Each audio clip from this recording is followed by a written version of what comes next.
Chapter 10. Frobscottle and Whizpoppers. By now, Sophie was beginning to feel not only extremely hungry, but very thirsty as well. Had she been at home, she would have been finished her breakfast long ago. "Are you sure there's nothing else to eat around here except those disgusting smelly snozzcumbers?" she asked. "Not even a fizzwinkle," answered the big friendly giant.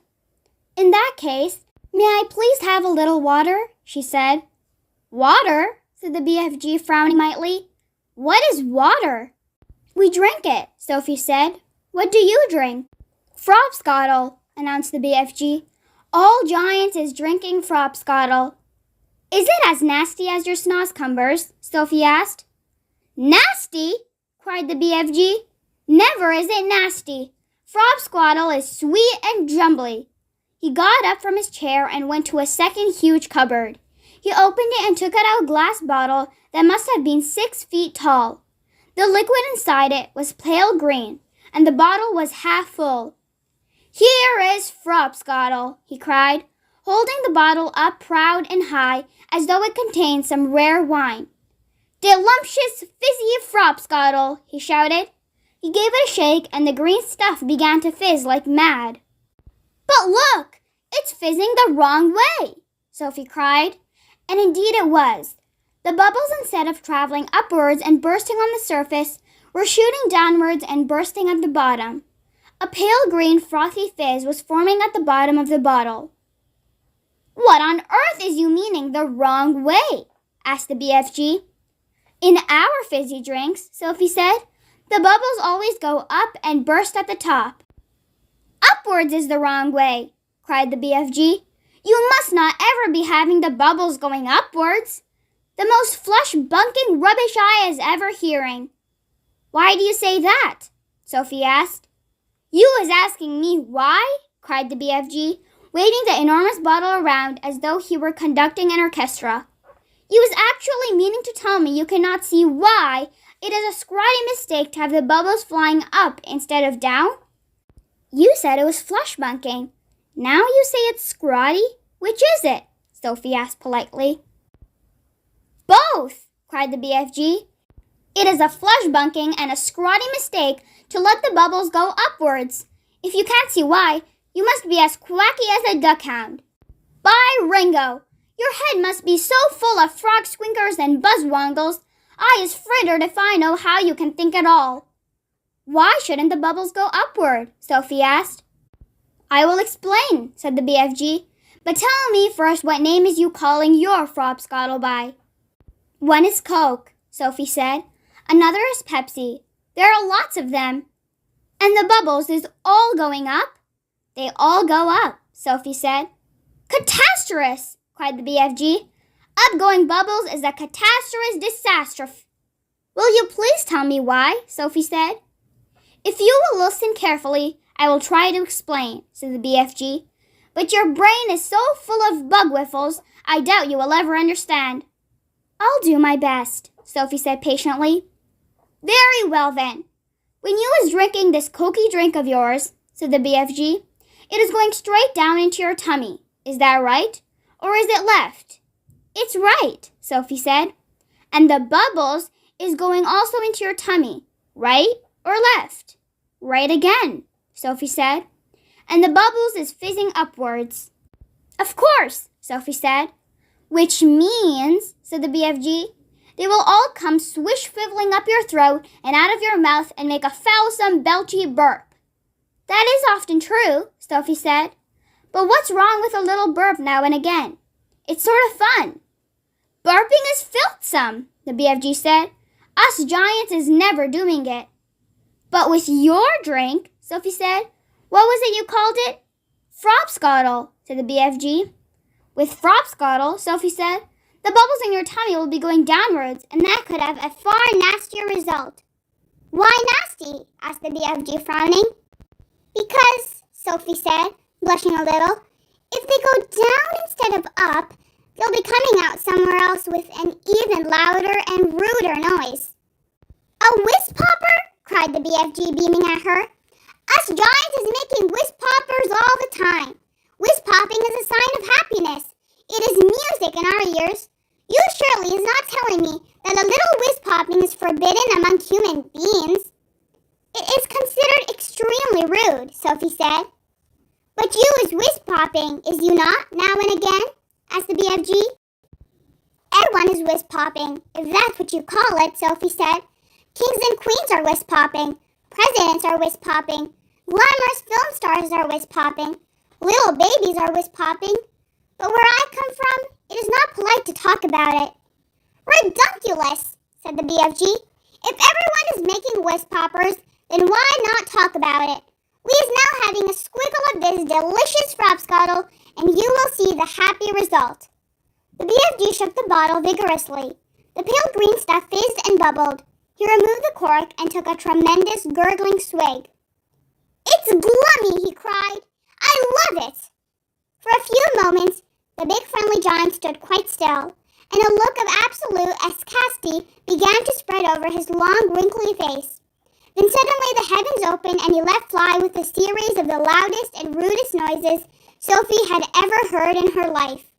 They reverberated around the walls of the cave like thunder, and the glass jars rattled on their shelves. But most astonishing of all, the force of the explosions actually lifted the enormous giant clear off his feet, like a rocket. Whoopee! He cried, when he came down to earth again. Now that is whiz-popping for you. Sophie burst out laughing. She couldn't help it. Have some yourself, cried the BFG, tipping the neck of the enormous bottle towards her. Don't you have a cup? Sophie said. No cups, only bottle. Sophie opened her mouth and very gently, the BFG tipped the bottle forward and poured some of the fabulous frapscottle down her throat. And oh gosh, how delicious it was! It was sweet and refreshing. It tasted of vanilla and cream, with just the faintest trace of raspberries on the edge of the flavor. And the bubbles were wonderful. Sophie could actually feel them bouncing and bursting all around her tummy. It was an amazing sensation. It felt as though hundreds of tiny people were dancing a jig inside her and tickling her with their toes. It was lovely. It's lovely, she cried. Just wait, said the BFG, flapping his ears. Sophie could feel the bubbles traveling lower and lower down her tummy, and then suddenly, inevitably, the explosion came. The trumpet sounded, and she too made the wall of the cavern ring with the sound of music and thunder. Bravo! Shouted the BFG, waving the bottle. You is very good for a beginner. Let's have some more. Chapter 11. Journey to Dream Country. After the mad frapscottle party was over, Sophie settled herself again on top of the enormous table. You is feeling better now? Asked the big friendly giant. Much better, thank you, Sophie said. When I is feeling a bit scrawny, the BFG said, a few gollops of frapscottle is always making me hopscotchy again. I must say, it's quite an experience, Sophie said. It's a raz-twitzler, the BFG said. It's glorioumptious. He turned away and strode across the cave and picked up his dream-catching net. I is galloping off now, he said, to catch some more wopsy-whiffling dreams from my collection. I is doing this every day without missing. Is you wishing to come with me? Not me, thank you very much, Sophie said. Not with those other giants lurking outside. I is snuggling you very cozy into the pocket of my waistcoat, the BFG said. Then no one is seeing you. Before Sophie could protest, he had picked her up off the table and popped her into the waistcoat pocket. There was plenty of room in there. Is you wishing for a little hole to peep out from? He asked her. There's one here already, she said. She had found a small hole in the pocket, and when she put one eye close to it, she could see out very well indeed. She watched the BFG as he bent down and filled his suitcase with empty glass jars. He closed the lid, picked up the suitcase in one hand, took the pole with the net on the end of it in the other hand, and marched towards the entrance of the cave. As soon as he was outside, the BFG set off across the great hot yellow wasteland where the blue rocks lay and the dead tree stood, and where all the other giants were skulking about. Sophie squatted low on her heel in the pocket of the leather waistcoat, had one eye glued to the little hole. She saw the group of enormous giants about 300 yards ahead. Hold your breaths, the BFG whispered down to her. Cross your figglers! Here we go. We's going right past all these other giants. Is you seeing that whopping gray one, the one nearest to us? I see him, Sophie whispered back, quivering. That is the horriblest of them all, and the biggest of them all.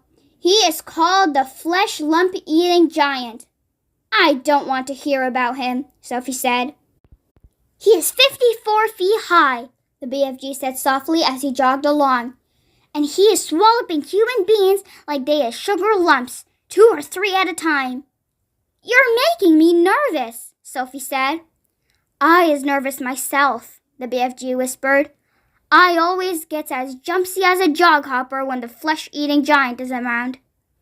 Keep away from him, Sophie pleaded. Not possible, the BFG answered. He is galloping easily 2 times as quicksy as me. Shall we turn back? Sophie said. Turning back is worse, the BFG said.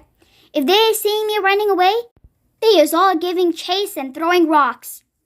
Giants is never guzzling other giants, the BFG said. They is fighting and squarreling a lot with each other, but never guzzling. Human beings is more tasty to them. The giants had already spotted the BFG, and all heads were turned, watching him as he jogged forward. He was aiming to pass well to the right of the group. Through her little peephole, Sophie saw the flesh lump-eating giant moving over to intercept them. He didn't hurry. He just loped over casually to a point where the BFG would have to pass. The others loped after him. Sophie counted 9 of them altogether, and she recognized the blood bottler in the middle of them. They were bored. They had nothing to do until nightfall. There was an air of menace about them as they loped slowly across the plain with long, lolloping strides heading for the BFG. Here comes the runty one, boomed the flesh lump eater. Ho, ho, there, runty one. Where is you splatch wiggling away to in such a hefty hurry? He shot out an enormous arm and grabbed the BFG by the hair. The BFG didn't struggle. He simply stopped and stood quite still and said, Be so kind as to be letting go of my hair, flesh lump eater. The flesh lump eater released him and stepped back a pace. The other giants stood around waiting for the fun to start. Now then, you little grub squiffler, boomed the flesh lump eater. We is all of us wanting to know where you was galloping off to every day in the daytime. Nobody ought to be galloping off anywhere until it is getting dark. The human being could easily be spotting you and starting a giant hunt, and we is not wanting that to happen, is we not? We is not, shouted the other giants. Go back to your cave, runty one. I is not galloping to any human being country, the BFG said. I is going to other places. I is thinking, said the flesh lump eater, that you is catching human beings and keeping them as pets. Right you is, cried the blood bottler. Just now I was hearing him chittering away to one of them in his cave. You is welcome to go and search my cave from frack to bunt, the BFG answered. You can go looking into every cook, crook, or nanny. There is no human beans or stringy beans or runner beans or jelly beans or any other beans in there. Sophie crouched still as a mouse inside the BFG's pocket. She hardly dared breathe. She was terrified she might sneeze. The slightest sound or movement would give her away. Through the tiny peephole she watched the giants clustering around the poor BFG. How revolting they were! All of them had piggy little eyes and enormous mouths with thick sausage lips. When the flesh lump eater was speaking, she got a glimpse of his tongue. It was jet black, like a slab of black steak. Every one of them was more than twice as tall as the BFG. Suddenly, the flesh lump eater shot out 2 enormous hands and grabbed the BFG around the waist. He tossed him high in the air and shouted, Catch him, man-hugger! The man-hugger caught him. The other giants spread out quickly in a large circle, each giant about 20 yards from his neighbor. Preparing for the game they were going to play. Now the man-hugger threw the BFG high and far, shouting, Catch him, Bone Cruncher! The Bone Cruncher ran forward and caught the tumbling BFG and immediately swung him up again. Catch him, Child Chower! He shouted. And so it went on. The giants were playing ball with the BFG, vying with each other to see who could throw him the highest. Sophie dug her nails into the sides of the pocket, trying to prevent herself from tumbling out when she was upside down. She felt as though she were a barrel going over to the Niagara Falls, and all the time there was was the fearful danger that one of the giants would fail to catch the BFG and he would go crashing to the ground. "Catch him, Meat Dripper! Catch him, Gizzard Gulper! Catch him, Maid Masher! Catch him, Blood Bottler! Catch him, catch him, catch him!" In the end, they got bored with this game. They dumped the poor BFG on the ground. He was dazed and shattered. They gave him a few kicks around and shouted, "Run, you little runt! Let us be seeing how fast he was galloping." The BFG ran. What else could he do? The giants picked up rocks and hurled them after him. He managed to dodge them. "Ruddy little runt!" they shouted. "Troggy little twit! Shrivelly little shrimp! Mucky little midget! Squaggy little squib! Grubby little grub!"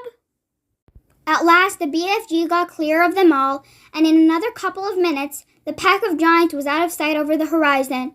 Sophie popped her head up from the pocket. "I didn't like that," she said. "Phew," said the BFG. "Few and far between. They was in nasty crotching mood today, was they not? I is sorry you was having such a whirl-gig time." "Not worse than you," Sophie said. "Would they ever really hurt you?" "I isn't ever trusting them," the BFG said. "How do they actually catch the humans they eat?" Sophie asked. "They usually just sticking an arm in through the bedroom window and snitching from their beds," the BFG said. "Like you did to me?" "Ah, but I isn't eating you," the BFG said. "How else do they catch them?" Sophie asked. "Sometimes," the BFG said, "they swimming in from the sea like fishies with only their heads showing above the water. And then out comes a big hairy hand and grabbles someone off the beach." "Children as well?" "Often chidlers," the BFG said. "Little chidlers who is building sandcastles on the beach. That is who the swimling ones are after. Little chidlers is not so tough to eat as old grandmama. So says the child-chewing giant." As they talked, the BFG was galloping fast over the land.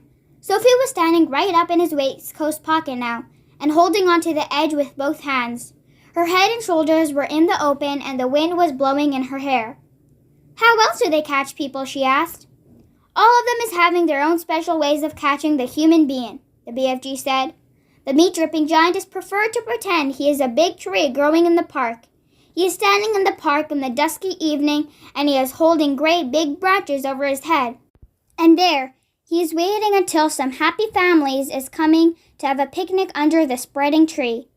The meat-dripping giant is watching them as they lay out their little picnic, but in the end, it is the meat dripper who is having the picnic." "It's too awful!" Sophie cried. "The gizzard gulping giant is a city lover," the BFG went on. "The gizzard gulper is lying high up between the roofs of houses in the big cities. He's lying there snuggy as a sniggler and watching the human beings walking on the street below. And when he sees one that looks like it has a wopsy good flavor, he grabs it. He's simply reaching down and snitching it off the street like a monkey taking a nut. He says it is nice to be able to pick and choose what you was having for your supper. He says it's like choosing from a menu." "Don't people see him doing it?" Sophie asked. "Never is they seeing him. Do not forget it is dusky dark at this time. Also, the gizzard gulper has a very fast arm. His arm is going up and down quicker than Squinkers." "But if all these people are disappearing every night, surely there's some sort of outstreak," Sophie said. "The world is a whopping big place," the BFG said. "It has 100 different countries. The giants is clever. They is careful not to be skiddling off to the same countries too often. They is always switch fiddling around." "Even so," Sophie said. "Do not forget," the BFG said. "The human being is disappearing everywhere all the time, even without the giants is guzzling them up. Human beings is killing each other much quicker than the giants is doing it." "But they don't eat each other," Sophie said. "Giants isn't eating each other," the BFG said. "Nor is giants killing each other. Giants is not very lovely, but they is not killing each other. Nor is crocodile-dillies killing other crocodile-dillies. Nor is pussy cats killing pussy cats. They kill mice," Sophie said. "Ah, but they's not killing their own kind," the BFG said. "Human beings is the only animals that is killing their own kind." "Don't poisonous snakes kill each other?" Sophie asked. She was searching desperately for another creature that behaved as badly as the human. Even poisonous snakes is never killing each other, the BFG said. Nor is the most fearsome creatures like tigers or rhinoceroses. None of them is ever killing their own kind. Has you ever thought about that? Sophie kept silent. I is not understanding human beings at all, the BFG said. You is a human being, and you is saying it is grisling and horrigest for giants to be eating human beings, right or left. Right, Sophie said. But human beings is squishing each other all the time, the BFG said. They is shooting guns and going up in airplanes to drop their bombs on each other's heads every week. Human beings is always killing other human beings. He was right. Of course he was right, and Sophie knew it. She was beginning to wonder whether human beings were actually any better than giants. Even so, she said, defending her own race, I think it's rotten that those foul giants should go off every night to eat humans. Humans have never done them any harm. This is what the little piggy-wig is saying every day, the BFG answered.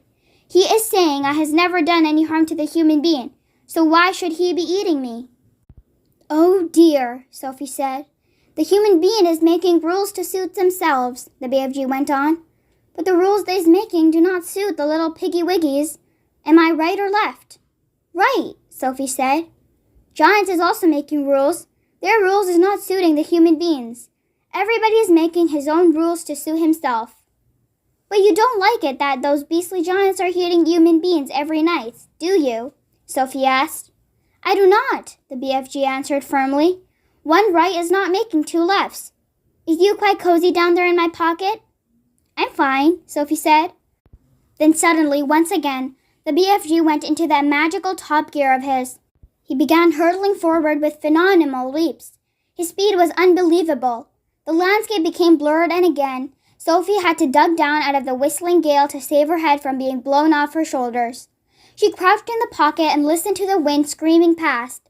It came knifing in through the tiny peephole in the pocket and whooshed around her like a hurricane.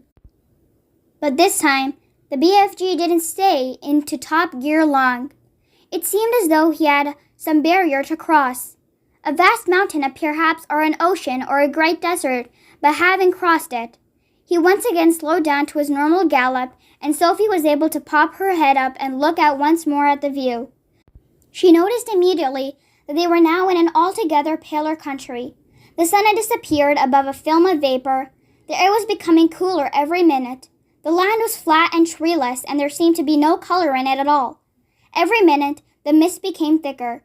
The air became colder still, and everything became paler and paler until soon there was nothing but gray and white all around them. They were in a country of swirling mists and ghostly vapors. There was some sort of grass underfoot, but it was not green. It was ashy gray. There was no sign of a living creature and no sound at all except for the soft thud of the BFG's footsteps as he hurtled on through the fog. Suddenly he stopped. We is here at last, he announced. He bent down and lifted Sophie from his pocket and put her on the ground. She was still in her nightie and her feet were bare. She shivered and stared around at her at the whistling mists and ghostly vapors. Where are we? She asked. We is in dream country, the BFG said. This is where all dreams is beginning.